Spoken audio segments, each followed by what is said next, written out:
എന്നെ ജീവിതത്തിൽ ഏറ്റവും കൂടുതൽ ചിരിപ്പിച്ചിട്ടുള്ള ആളുകളിൽ ഒരാളാണ് എൻ്റെ ശിഷ്യൻ നജീബ്.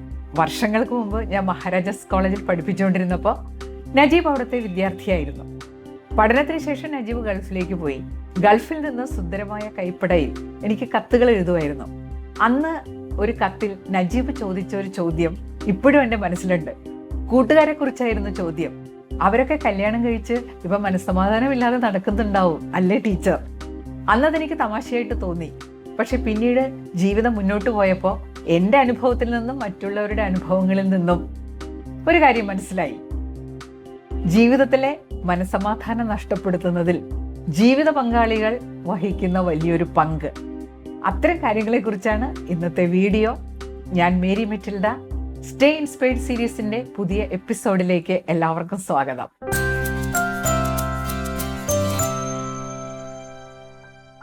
ഇങ്ങനെ മനസ്സമാധാനം നഷ്ടപ്പെടുത്തുന്നത് ജീവിത പങ്കാളികളുടെ ചില രീതികളാണ്. 5 രീതികളാണ് ഞാൻ നിങ്ങളുമായിട്ട് ഷെയർ ചെയ്യാൻ പോകുന്നത്.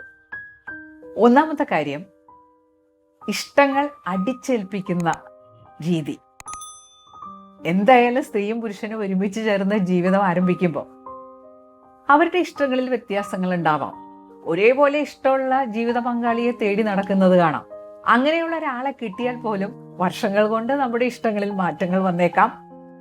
എന്നാലും എൻ്റെ ഇഷ്ടം തന്നെയായിരിക്കണം നിന്റെ ഇഷ്ടം എന്ന് ജീവിത പങ്കാളി ശാഠ്യം പിടിച്ചാൽ എന്ത് ചെയ്യും? എൻ്റെ കല്യാണം കഴിഞ്ഞ് വരുമ്പോൾ എനിക്ക് മനസ്സിലായ ഒരു കാര്യമുണ്ട്. എനിക്ക് യാത്രകൾ വലിയ ഇഷ്ടമുള്ള ഒരാളായിരുന്നു. കുറച്ച് കഴിഞ്ഞപ്പോൾ എനിക്ക് മനസ്സിലായി എൻ്റെ ഭർത്താവിന് യാത്രകളോട് അത്ര വലിയ താല്പര്യമില്ല. എന്നാലും എൻ്റെ കൂടെ യാത്രയ്ക്ക് വന്നേ മതിയാവും എന്ന് ഞാൻ ശാഠ്യം പിടിച്ചില്ല. അദ്ദേഹം അങ്ങനെ ഒരു സ്റ്റാൻഡ് എടുത്തു. യാത്രയ്ക്ക് പോകേണ്ടവർക്ക് പോകാം, ഞാൻ വരണമെന്ന് നിർബന്ധം പിടിക്കരുത്. അപ്പം അങ്ങനെ ഒരു രീതി എടുത്തത് കൊണ്ട് അക്കാര്യത്തിൽ വലിയ പ്രശ്നങ്ങളൊന്നും ഉണ്ടായില്ല. ഇതുപോലെയാണ് മറ്റ് ഇഷ്ടാനിഷ്ടങ്ങളിലും. സ്വന്തം ഇഷ്ടത്തിലേക്കും മറ്റുള്ളവരെ നിർബന്ധപൂർവ്വം വലിച്ചിഴക്കുക, അവരുടെ ഇഷ്ടങ്ങളും താല്പര്യങ്ങളും നടത്തിക്കൊണ്ടുപോകാൻ അനുവദിക്കാതിരിക്കുക, ഇതൊക്കെ പലരും ചെയ്യുന്നത് കാണാം. സത്യത്തിൽ അതുകൊണ്ട് എന്താ പ്രയോജനം അല്ലേ? മറ്റേയാളുടെ മനസ്സമാധാനവും സന്തോഷവും നഷ്ടപ്പെടുത്താമെന്നല്ലാതെ അതുകൊണ്ടൊന്നും നേടാനില്ല. അപ്പൊ ഇത്തരം രീതികൾ ഉപേക്ഷിക്കുകയല്ലേ ബുദ്ധി. ഇനി രണ്ടാമത്തെ കാര്യം, തൊട്ടതിനും പിടിച്ചതിനും ദേഷ്യം. ചിലർക്ക് എപ്പോഴും ദേഷ്യമാണ്. വീട്ടിൽ വന്നു കഴിഞ്ഞാൽ പിന്നെ വല്ലാത്ത ദേഷ്യമാണ്. പുറമെ അത്രയും കുഴപ്പമുണ്ടാവില്ല, പക്ഷേ വീട്ടിൽ വന്നാൽ എപ്പോഴും ദേഷ്യം. ജീവിത പങ്കാളി ഭയപ്പെട്ട് കഴിയേണ്ട ഒരു സാഹചര്യം. ഇതിങ്ങനെ സംഭവിച്ചു പോയി. അദ്ദേഹത്തിൻ്റെ അല്ലെങ്കിൽ അവരുടെ റിയാക്ഷൻ എന്തായിരിക്കും? ആകെപ്പാടെ ബഹളമായിരിക്കും, ഒച്ചപ്പാടായിരിക്കും. ഇങ്ങനെയൊക്കെ സംഭവിക്കുമല്ലോ എന്ന് ഓർത്ത് പേടിച്ച് കഴിയേണ്ട ഒരവസ്ഥ, അതൊരു വല്ലാത്ത അവസ്ഥ തന്നെയല്ലേ? ഇതിന് മാത്രം ദേഷ്യപ്പെടേണ്ട കാര്യമുണ്ടോ? ഒരു പ്രശ്നം ഉണ്ടായാൽ അത് എങ്ങനെ പരിഹരിക്കുമെന്ന് ചിന്തിക്കുന്നതിന് പകരം ഇങ്ങനെ ഒച്ചപ്പാടും ബഹളമൊക്കെ ഉണ്ടാക്കി മനസ്സമാധാനം നഷ്ടപ്പെടുത്തേണ്ട വല്ല കാര്യമുണ്ടോ? ഇനി മൂന്നാമത്തെ കാര്യം, ജീവിത പങ്കാളിയുടെ പട്ടാളച്ചിട്ട. ഒരിക്കൽ ഞാനൊരു വീട്ടിൽ പോയി വീട്ടുകാരുമായിട്ട് സംസാരിച്ചുകൊണ്ടിരിക്കുകയായിരുന്നു. ഗ്രഹനാഥൻ ആ സമയത്ത് അവിടെ ഉണ്ടായില്ല. കുറച്ച് കഴിഞ്ഞപ്പോൾ ഗേറ്റ് തുറന്ന് അദ്ദേഹം വരുന്ന ഒരു ശബ്ദം കേട്ടു. എൻ്റെ കൂടെ ഉണ്ടായിരുന്നവരൊക്കെ ചിന്നിച്ചിതറി 4 പാടും ഓടി. ക്രമം തെറ്റിയ സാധനങ്ങളൊക്കെ എടുത്ത് അടുക്കിപ്പെറുക്കി വെച്ചു. ചിലർ കട്ടിലിൽ ഡ്രസ്സൊക്കെ അഴിച്ചു വെച്ചിട്ടുണ്ടായിരുന്നു, അതൊക്കെ കൃത്യമായിട്ട് എടുത്തു വെച്ചു. ജനൽ വിരിയെല്ലാം ശരിയാക്കി. ആകപ്പാട് ബഹളം. പിന്നീടാണ് കാര്യം മനസ്സിലായത്, അദ്ദേഹത്തിന് പട്ടാളച്ചിട്ടയാണ്.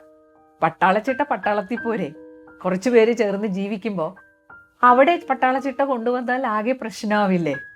ഇനി നമുക്കങ്ങനെ നിർബന്ധമുള്ള ആളാണെങ്കിൽ ഇങ്ങനെ ക്രമം തെറ്റി കിടക്കുന്ന സാധനങ്ങൾ എടുത്ത് ക്രമമായിട്ട് ക്ഷമാപൂർവം എടുത്തു വെക്കുക. കുറച്ച് നാൾ അങ്ങനെ ചെയ്തു വരുമ്പോൾ ബാക്കിയുള്ളവർ ചിലപ്പോൾ അത് കണ്ട് മനസ്സിലാക്കി പ്രവർത്തിച്ചോളും. അല്ലാതെ അതിനൊരു പരിഹാരം ഉണ്ടാക്കാൻ ശ്രമിക്കുന്നത് പ്രശ്നം ഉണ്ടാക്കുന്ന കാര്യമാണ്, മനസ്സമാധാനം നഷ്ടപ്പെടുത്തുന്ന കാര്യമാണ്. ഇനി നാലാമത്തെ കാര്യം എന്താണെന്നോ? അത് വളരെ ഇമ്പോർട്ടൻ്റ് ആണ്. വളരെ വ്യക്തിപരമായ കാര്യങ്ങളിൽ ജീവിത പങ്കാളിയുടെ ഇടപെടൽ. ഓരോ വ്യക്തിയും ഒരു പരിധിവരെ സ്വകാര്യത ഇഷ്ടപ്പെടുന്നവരാണ്. അവർക്കൊരു സ്പേസ് വേണം, ഫ്രീഡം വേണം. അപ്പം എല്ലാ കാര്യങ്ങളിലും ഒരാൾ കിടന്ന് ഇങ്ങനെ ഇടപെടുന്നത് പലപ്പോഴും അത് ബുദ്ധിമുട്ടുണ്ടാക്കും. സ്വന്തമായിട്ട് സുഹൃത്തുക്കളുണ്ടാവും, അവരുടെ കൂടെ ഒരു യാത്ര പോകണമെന്നുണ്ടാകും, സ്വന്തമായിട്ടുള്ള ചില താല്പര്യങ്ങളുണ്ടാവും, ചില കാര്യങ്ങൾ വളരെ വ്യക്തിപരമായിട്ട് സൂക്ഷിക്കണമെന്ന് ആഗ്രഹം ഉണ്ടാകും. ഇതൊന്നും സമ്മതിക്കാതെ വരുന്ന ഒരവസ്ഥ, അതൊരു വല്ലാത്ത അവസ്ഥയല്ലേ? ശരിക്കും പറഞ്ഞു കഴിഞ്ഞാൽ ഇങ്ങനെ വ്യക്തിപരമായ കാര്യങ്ങളിൽ ഇടപെടുന്നത് കൊണ്ട് ജീവിത പങ്കാളി എന്ത് നേടാനാണ്? എൻ്റെ ഒരു കൂട്ടുകാരി ചില പ്രത്യേക കളറുകളൊന്നും ധരിക്കില്ലായിരുന്നു കേട്ടോ. അപ്പം ഞാനത് നോട്ട് ചെയ്തിട്ട് അവരോട് ചോദിച്ചു, കറുപ്പും ചുമപ്പുമാണ് അവർ ധരിക്കാത്ത നിറങ്ങൾ. അപ്പം ഞാൻ അതേപ്പറ്റി ചോദിച്ചപ്പോൾ അവർ പറഞ്ഞത്, എനിക്ക് നിറങ്ങൾ വലിയ ഇഷ്ടമാണ്, പക്ഷെ എൻ്റെ ഭർത്താവിന് ഇഷ്ടമല്ല.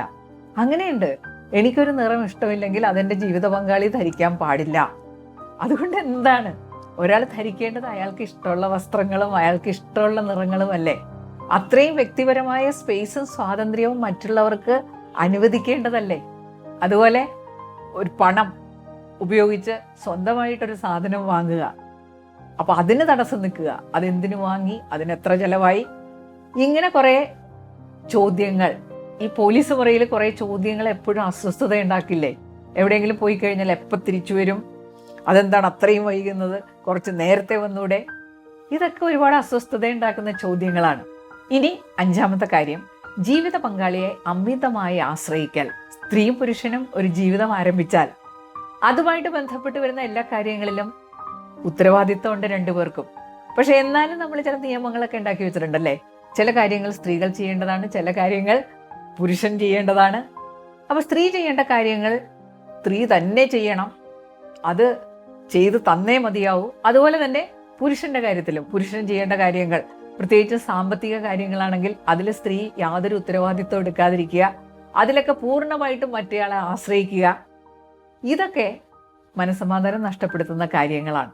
പരസ്പരം ഇടപെട്ട് കഴിവുകൾ ഇല്ലാതാക്കുക. ചിലപ്പോൾ ചില പ്രോഗ്രാമിന് വേണ്ടി നമ്മൾ എവിടെയെങ്കിലും താമസിക്കുമ്പോൾ കൂടെയുള്ളത് ചിലപ്പോൾ സഹപ്രവർത്തകരാകാം, ഫ്രണ്ട്സ് ആവാം. ചിലർ രാത്രിയാകുമ്പോൾ വളരെ അസ്വസ്ഥരാകുന്നത് കാണാം.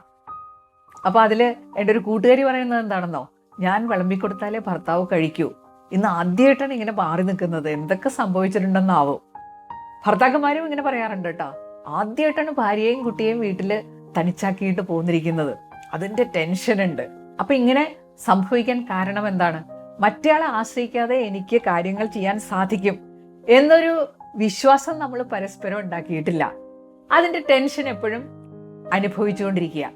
ഒരിക്കൽ എൻ്റെ ഒരു കൂട്ടുകാരി വീട്ടിൽ താമസിക്കാൻ വന്നു, ഒരു പ്രൊഫസറാണ്.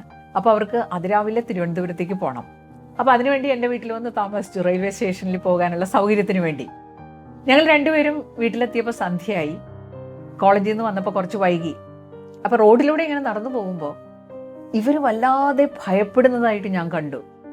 അവരുടെ വിറയിൽ പതുക്കെ എൻ്റെ ശരീരത്തിലേക്കും പ്രവേശിക്കാൻ തുടങ്ങി. അപ്പം ഞാനിങ്ങനെ ചോദിച്ചു, നിങ്ങൾ എന്താണ് ഇങ്ങനെ പേടിക്കുന്നത്? ഇതെൻ്റെ നാടാണ്, എനിക്കറിയാവുന്ന സ്ഥലമാണ്, ഒന്നും പേടിക്കാനില്ല. അവരെന്നോട് പറഞ്ഞത് എന്താണെന്നോ, കല്യാണത്തിന് മുമ്പ് ഞാൻ ഇങ്ങനെ അല്ലായിരുന്നു, പക്ഷെ കല്യാണം കഴിഞ്ഞപ്പോൾ ഭർത്താവിന് ഒരേ ഒരു നിർബന്ധം, ഞാൻ എവിടെ പോകുമ്പോഴും കൊണ്ടുവിടാം. ഞാൻ ദൂരെ പോവുകയാണെങ്കിൽ റെയിൽവേ സ്റ്റേഷൻ വരെ കൊണ്ടുവിടും, ട്രെയിനിൽ കൊണ്ടിരുത്തും. അപ്പം ഇങ്ങനെ ആയി പിന്നെ ഭർത്താവില്ലാതെ വരുമ്പോൾ എനിക്ക് എന്തോ വലിയ ഭയമാണ്. അപ്പോൾ ഒന്ന് ആലോചിച്ച് നോക്കിയല്ലേ, വിവാഹത്തിന് മുമ്പ് നല്ല മിടുക്കിയായിരുന്ന ഒരു പെൺകുട്ടിയുടെ കഴിവുകൾ ജീവിത പങ്കാളി ഇല്ലാതാക്കുകയാണ്. എന്നിട്ട് അവർ സ്ഥിരം ടെൻഷനും അസ്വസ്ഥതയും അനുഭവിച്ച് നടക്കുകയാണ്. അപ്പം ഇതൊക്കെ നമുക്ക് ഉപേക്ഷിക്കാവുന്ന കാര്യങ്ങളല്ലേ? നമ്മൾ 5 കാര്യങ്ങൾ ചർച്ച ചെയ്ത് കഴിഞ്ഞു. ഞാൻ ഇങ്ങനെയൊക്കെ ആണെങ്കിൽ എൻ്റെ ഭാര്യയ്ക്ക് ഒരു കുഴപ്പമില്ല, എൻ്റെ ഭർത്താവിനൊരു കുഴപ്പമില്ല എന്ന് ഏകപക്ഷീയമായിട്ട് തീരുമാനിച്ച് കളയരുത്. ഇത് വിലയിരുത്തണം. എൻ്റെ പ്രവൃത്തികൾ മനസ്സമാധാനം നഷ്ടപ്പെടുത്തുന്നുണ്ടോ?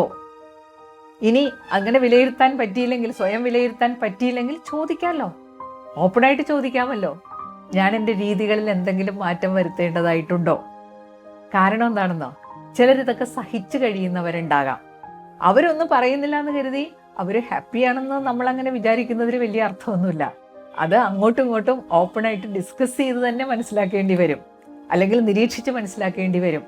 കാരണം അതിൽ വലിയൊരു അപകടമുണ്ട്. ന്യൂജൻ കുട്ടികളൊക്കെ ഇങ്ങനെയുള്ള അവസ്ഥ വന്നു കഴിഞ്ഞാൽ അവർ ചിലപ്പോൾ ഡിവോഴ്സ് ചെയ്യും. പക്ഷെ മധ്യവയസ്കരും പ്രായമായവരോ അങ്ങനെ ചെയ്യില്ല, അവർ സഹിച്ചു കഴിയുന്നവരാണ്. അവസാനം 2 കാര്യങ്ങൾ സംഭവിക്കാൻ സാധ്യതയുണ്ട്. ഒന്ന് എക്സ്പ്ലോഷനാണ്, സഹിച്ച് പിന്നെ എനിക്ക് എന്നെ തന്നെ പിടിച്ചാൽ കിട്ടാതെ വരിക, പിന്നെ ഒരു എക്സ്പ്ലോഷനാണ്. അല്ലെങ്കിൽ ഡിപ്രഷൻ, സഹിച്ച് വിഷാദാവസ്ഥയിലേക്ക് പോവുക. ഇത് രണ്ടും വലിയ പ്രശ്നമാണ്. നിങ്ങൾക്ക് എൻ്റെ വീഡിയോ ഇഷ്ടപ്പെട്ടിട്ടുണ്ടെങ്കിൽ please like, comment and share. Subscribe ചെയ്യാത്തവരുണ്ടെങ്കിൽ ഒന്ന് സബ്സ്ക്രൈബ് ചെയ്തേക്കണം.